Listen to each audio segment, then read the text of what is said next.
I'm Mangla Malu, with me Nigel D'Souza. Looking good for the market from the lows. There has been a bit of a bounce. The question is whether this sustains or not. Because if this does, then there could be a case for some short covering ahead of the big expiry. Where it goes is something that we'll have to monitor only in the second half. The mid-cap index mildly underperforming. Well, that's right, Mangla. I mean, you saw some stability in the Nasdaq. That's why, you know, the hope was that the Nifty IT index will perform, and that seems to be the case today. That's up close to around 0.5%. I'd pull up the IT index. I think it was up nearly around 1%, but it's still holding with a gain of close to around 0.3%. So that's clearly doing pretty well. And giving it a little bit of company is Nifty Bank. But the star really for the last 1 year or last 18 months has been ITC. All those memes going out of the window. The stock had around 390 rupees this morning, moving from strength to strength. But let's focus on the markets and get a trade out there. Sacchitanand Uttekar joins us. Hi, Sachi. Morning. You know, we are seeing a bit of a bounce. Do you believe it has more legs? And what would your trade be at around 10:30 a.m. at around this 17,600 odd mark?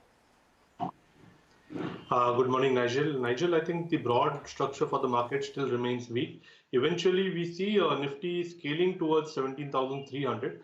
But if you look at today's expiry data, we are of the opinion that the swing low which has been established today at around 17,450 may not be breached. And we may see the expiry shaping up somewhere close to 17,550, 17,600, where its 200-day exponential moving average is placed. So as of now, I think the short covering which we have seen, I think this particular move may sustain, but eventually we don't see it, sustaining, further.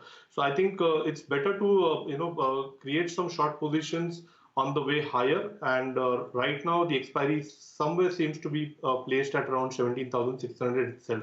When it comes to Bank Nifty, the expiry range is placed at around 40,000 to 40,400. So even here, we don't see any substantial decline in today's trading session. Probably it's a day of good recovery, and this particular recovery may sustain throughout the day. All right, Sachi, take that point. Going into trade today, the 17,500 put writers and the 17,600 call writers were extremely expensive, were extremely active. So maybe telling you that 17,450 to 17,650 is the range that they would be playing for. Individual stocks, what are you looking at today? Mangalam, slightly from the positional perspective, both the recommendations are on the short side. First one is Grasim, a clear-cut underperformer, a low top, low bottom sequence on its weekly scale.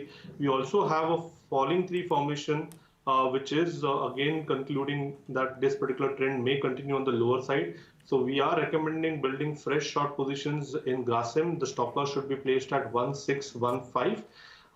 The positional target is placed somewhere close to 1530. The second short call is on Bajaj Auto, where we have seen some bouts of profit booking in the last couple of trading sessions. The stock has already moved below its short-term averages, 5 and 20. We're expecting further weakness to seep in. The stop loss should be placed somewhere close to 3880 on the March futures, and fresh shorts could be deployed here. The positional target is placed somewhere close to 3740. Okay, all right, Sachi, thanks so much for giving us those details. For the time being, let's shift focus to our special segment where we get you a few